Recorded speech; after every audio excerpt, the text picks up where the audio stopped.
안녕하세요 여러분. 지난 시간까지 저희는 뷰의 프로젝트 구조와 실행하는 방법 등에 대해서 알아봤는데요.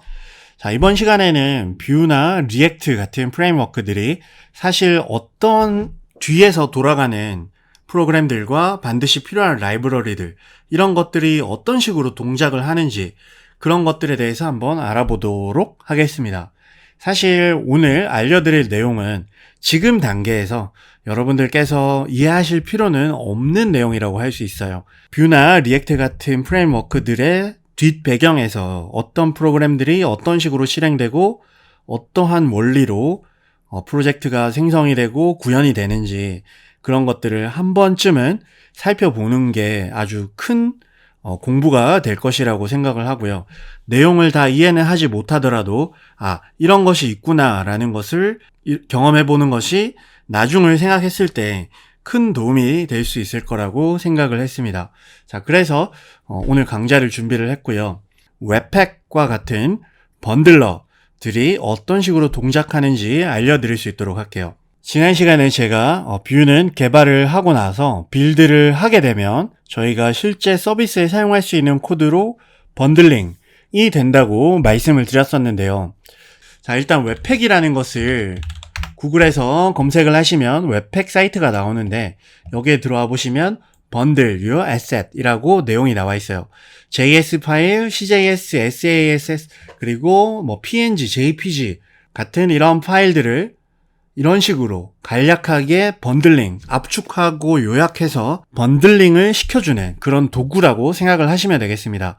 이렇게 번들링을 하는 이유는 사실 저희가 프로젝트로 갈 때는 용량이 적어야 되고 효율적이어야 됩니다.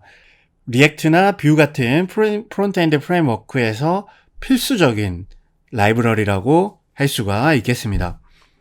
자, 일단 웹팩을 사용하기 위해서 저희는 Node.js를 지난 시간에 설치를 했기 때문에 npm을 통해서 웹팩을 한번 설치를 해보도록 하겠습니다. cmd 창을 하나 열어주시고요. 프로젝트 폴더로 이동을 하신 후에 mk 디렉토리로 웹팩 프랙티스 폴더를 하나 만들도록 하겠습니다. 그리고 웹팩 프랙티스로 이동을 하신 다음에 코드 한 칸 띄우고 점을 눌러서 비주얼 스튜디오 코드를 열어보도록 할게요. 자, 이렇게 비주얼 스튜디오 코드가 열렸고요. 자, 터미널을 하나 열어주시고요. 뉴 터미널을 해서 하나 열어주시고 npm 일단은 저희가 라이브러리를 다운로드 받을 것이기 때문에 라이브러리들을 관리할 수 있는 package.json을 한번 만들어 보도록 할게요. npm init-y를 하시게 되면 기본적으로 설정되어 있는 내용으로 package.json이 만들어집니다. npm에 대한 내용은 나중에 기회가 되면 다시 한번 다뤄보도록 하고요. 지금은 명령을 따라서 작성해 주시면 되겠습니다. 자, 그러면 이렇게 이상한 로그들이 나오게 되고 저희 프로젝트 폴더에 package.json 파일이 생성된 거를 볼 수가 있어요. 눌러보시면 제가 설정을 해놓았던 값들이 이런 식으로 기본적으로 들어가게 됩니다. 이 상태에서 npm install 웹팩을 사용하려면 웹팩이 있어야 되겠죠. 그리고 한 칸 띄우게 되면 다른 여러가지 라이브러리들을 동시에 설치를 할 수 있습니다. 웹팩 CLI도 함께 설치를 할 거예요.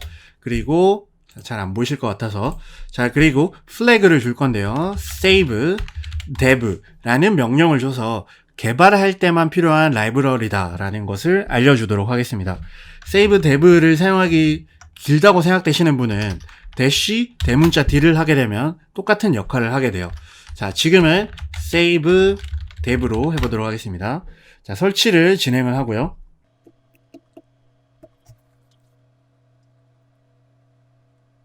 설치가 완료가 됐고, 저희 package.json 파일을 보면 dev dependency에 웹팩과 웹팩 CLI가 설치된 거를 보실 수가 있습니다. 그러면 저희 프로젝트 폴더로 이동을 해서 새롭게 폴더를 하나 만들어 볼게요. src 폴더를 하나 만들고 여기 안에 new 파일로 app.js를 만들어 보도록 하겠습니다. 그리고 이 app.js에는 아주 간략한 코드를 하나 작성해 볼게요. 자, const 컴포넌트는 arrow 펑션을 사용을 할 거고요. arrow 펑션에 그냥 이렇게만 하고, 자, 안에 변수를 하나 선언하겠습니다. const h1은 document create 엘리멘트 h1 태그를 작성을 하고 이 h1의 inner 텍스트를 자, hello webpack 이라는 글자를 넣어주도록 하겠습니다. 그리고 이 컴포넌트는 리턴으로 h1 태그를 리턴해주는 컴포넌트를 함수를 만들 거고요. 그리고 다큐먼트 바디에 지금 바디 태그밖에 없기 때문에 index.html을 이따가 만들 거예요. 자, 바디 태그에 append child로 이 컴포넌트라는 함수로 생성된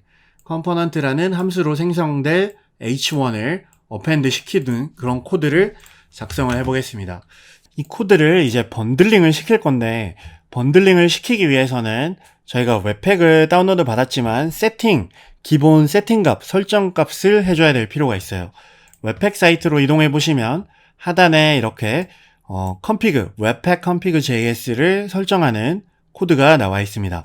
네, 이 내용을 그대로 가져오셔도 되겠지만 저희는 파일명도 좀 다르기 때문에 직접 작성을 해볼게요. 웹팩 config.js를 프로젝트 기본 레벨에 작성을 해주시고요. 여기 안에 내용을 const path require path. 자, 이거는 Node.js에서 경로를 저희가 사용할 수 있는 Node.js 코어 기능 중에 하나이고요. 코어 라이브러리 중에 하나이고요. 모듈 익스포트. 자, 모듈 익스포트라는 것을 나중에 기회가 있을 때 설명을 해드리도록 하겠습니다.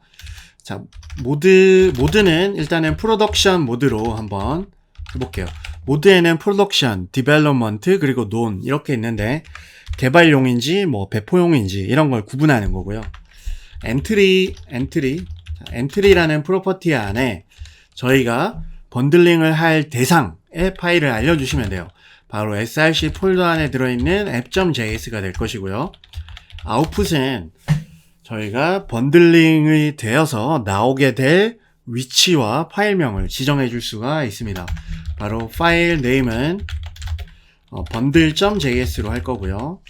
그리고 경로는 Node.js의 pathResolve라는 메서드를 사용을 해서 프로젝트 기본 경로와 dist 저희가 경로로 지정할 폴더 이름을 합쳐서 그 경로를 생성을 하도록 하겠습니다. 자, 이렇게만 하면 기본적인 설정은 끝이 났고요. 웹팩 config JS는 웹팩 명령을 실행을 하면 자동으로 참고가 돼서 사용이 되게 돼요. 그래서 다시 한번 터미널로 오셔서 npm이 아니라 npx로 사용을 할 겁니다. npx webpack이라는 명령을 할 건데요. 자, npx는 참고로 npm을 설치를 하면 함께 설치되는 실행 도구인데 npm은 다운로드를 받고 관리를 하는 도구라고 생각한다면 npx는 저희가 다운로드 받은 라이브러리들을 조금 더 손쉽게 실행만 할 수 있도록 그렇게 도와주는 도구라고 생각하시면 돼요.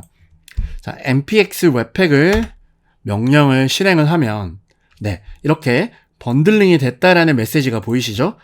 bundle.js로 39바이트짜리 파일이 생성이 됐고요. app.js 171바이트짜리 app.js를 bundle.js로 변환을 시켰다라는 걸 알 수가 있습니다. 동시에 dist라는 폴더가 하나 새로 생겼어요. 바로 저희가 세팅에 적어준 이 이름으로 생성이 된 거고요.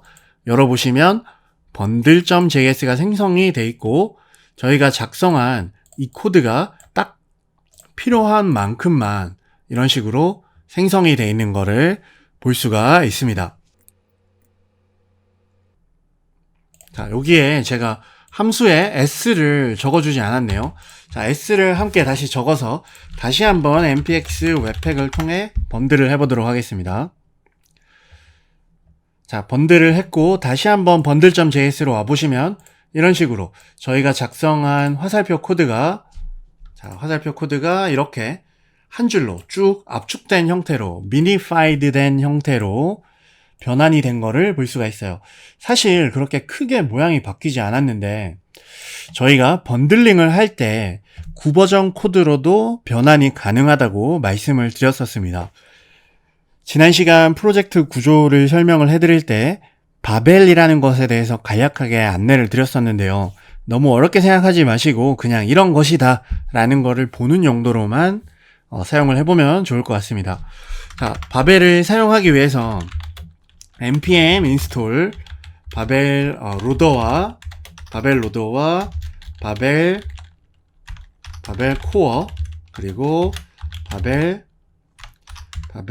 프레셋 env 라는 것을 save dev로 설치를 해보도록 하겠습니다. 자, 요렇게요. 자, 설치를 진행을 해보겠습니다.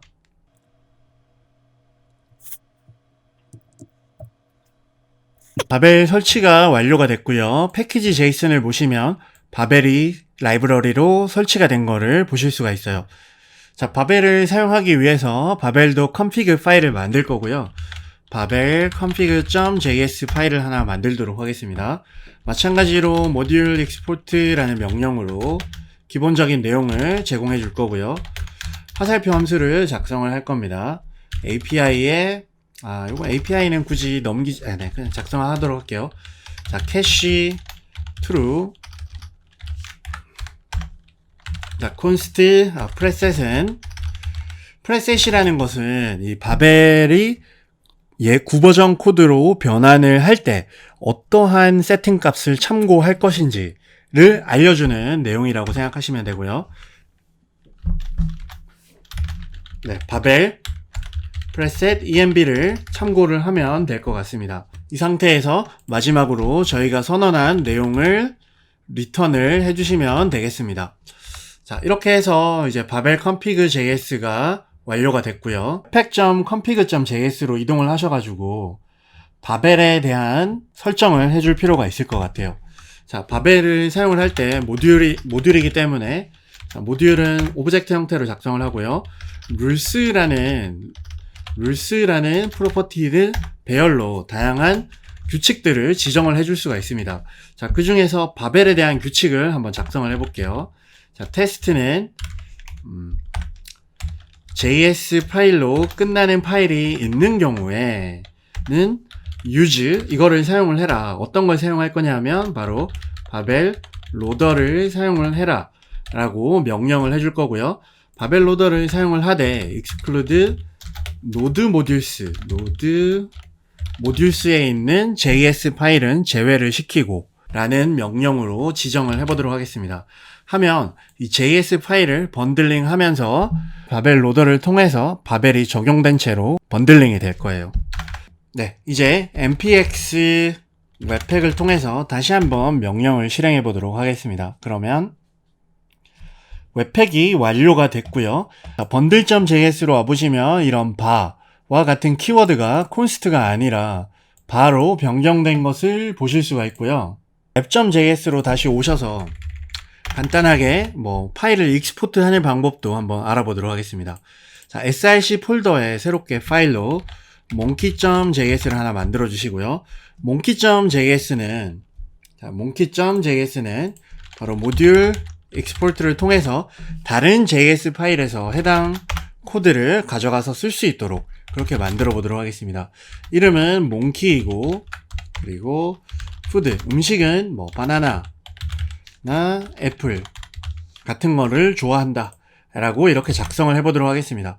이 작성된 다른 JS 파일을 app.js에서 불러와서 쓸 수가 있는데요. 바로 변수에 담아서 쓰시면 돼요. monkey는 require 또는 import를 사용할 수 있는데 require monkey.js 같은 폴더에 있으니까 같은 폴더라고 표시를 해주시면 되고요. 이 monkey.js를 콘솔 로그로 찍어 보시면 정상적으로 불러와진 거를 볼 수가 있습니다. 자, 저장을 하고 다시 한번 웹팩 config npx 웹팩 하게 되면 성공적으로 진행이 됐고요. bundle.js를 보면 monkey라는 내용이 익스포트 된 거를 보실 수가 있어요. 자, 그러면 이렇게 미니파이드 된 형태로 된 이 파일이 정상적으로 작동하는지도 한번 알아봐야 되겠죠. 자, index.file을 프로젝트 폴더에 하나 만들어 주시고요.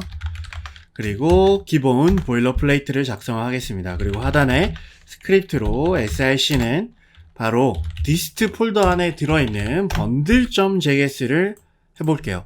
그러니까 여기에는 이 JS가 아니라 이 JS 파일들을 번들링한 미니파이드 된 bundle.js를 링크를 해보도록 하겠습니다. 그리고 index.html을 오픈 위드 라이브 서버로 열어보시면 네, 이렇게 파일이 저희가 작성한 내용이 화면에 보이고 F12번을 눌러보시면 네, 오브젝트가 콘솔 로그 창에 찍혀 있는 거를 확인하실 수가 있습니다. 자, 그러니까 동일하게 작동을 하는 것으로 볼 수 있죠. 자, app.js가 바로 저희가 뷰 같은 파일을 작성을 할 때 사용하는 그런 뷰 파일이 될 것이고요. 이러한 작성된 뷰 파일 같은 것들을 번들링을 해서 JS 파일로 변환을 시켜서 index.html에 넣어서 사용을 하는 겁니다. app.js를 수정을 할 때마다 웹팩을 계속 돌리면 조금 힘드니까 npx 웹팩 그리고 watch라는 기능을 주게 되면 파일에 변화가 있을 때마다 실시간으로 번들링을 진행을 해줍니다. 그래서 이렇게 해놓고 이번에는 네, 콘솔 로그 말고 자 몽키의 food라는 것은 배열이었죠. 그래서 for each를 돌릴 수 있을 겁니다. for each f라고 인자를 주고 콘솔 로그로 f를 출력하는 그런 코드를 한번 삽입을 해보겠습니다. 그리고 저장을 하면 현재 watch되어 있는 상태이기 때문에 자동으로 번들링이 진행이 되고 네, 이런 식으로 파일도 실행이 된 것을 볼 수가 있어요. 자, 마지막으로 CSS를 변환하는 방법까지 알려드리고 이번 시간에 마무리하도록 할 건데요. 컨트롤 C를 눌러서 watch되는 걸 잠시 멈춰 주시고요. CSS를 웹팩으로 번들링 하기 위해서 스타일 로더와 CSS 로더가 라이브러리가 필요해요. 그래서 npm install css 로더 그리고 스타일 로더를 설치를 하도록 하겠습니다. save dev. 네, 설치가 완료가 됐고요. 자, 그러면 패키지 JSON에 와보시면 네, 정상적으로 설치가 되어 있는 걸 볼 수가 있고 CSS를 저희가 사용하기 위해서 src 폴더 안에 뉴 폴더로 CSS를 하나 만들도록 하겠습니다. 그리고 여기에는 main.css를 작성을 하고요.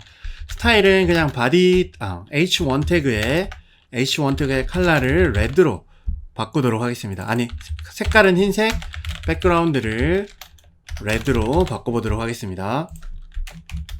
자, 이렇게 바꿔놓고 저장을 하면 당연히 저장이 진행이 안 될 거고요. 인덱스에 main.css를 걸지 않을 거예요. 바로 app.js에서 이 css를 불러올 수가 있는데 어떻게 하냐면 require를 사용하시면 돼요. require css 같은 폴더 안에 같은 경로 안에 css 안에 main.css 얘를 불러와 주시고요. 지금은 불러올 수가 없을 건데 바로 번들링 될 때 CSS 파일도 함께 불러와서 사용을 할 수 있도록 해보겠습니다. 바로 룰을 하나 더 추가를 해주면 되겠죠. 자, 이 내용을 그대로 복사를 할게요. exclude는 빼고 요 두 개만 복사를 해서 JS가 아니라 CSS이고요. 로더는 바벨 로더가 아니라 스타일 로더와 CSS 로더 두 개를 사용을 하면 되겠습니다. 자, 이렇게 저장을 해주시고 다시 한 번 더 npx 웹팩을 하게 되면 번들링이 진행이 될 거고 네, 지금 CSS가 적용이 된 거를 볼 수가 있어요. index.html에는 CSS 파일이 없는데 적용이 됐죠. 그 이유는 저희가 CSS 파일을 app.js에 require 시켜서 넣었고 이 파일 전체를 저희가 번들링을 시켜서 bundle.js를 만들었기 때문입니다. bundle.js에 보면 아마 CSS 코드가 들어있을 거예요. 웹팩을 통해서 번들링을 하고 뷰나 리액트 같은 프로젝트들이 결국에는 이런 형태로 번들링이 되고 프로덕트 모드로 사용을 할 수 있게 되고 배포를 한다라는 것을 간략하게나마 알아봤는데요. 마지막으로 한 번 더 말씀드리지만 이 내용이 이해 안 되시더라도 당연한 거고 이해 안 되시더라도 괜찮은 겁니다. 앞으로 뷰를 배우고 조금씩 실력이 상승이 되고 나중에 경력이 쌓이고 경험이 쌓이면 이 내용들을 한번 경험한 것이 큰 도움이 될 것이라고 생각을 하고요. 저는 다음 시간에 본격적인 뷰의 강좌로 찾아오도록 하겠습니다. 감사합니다.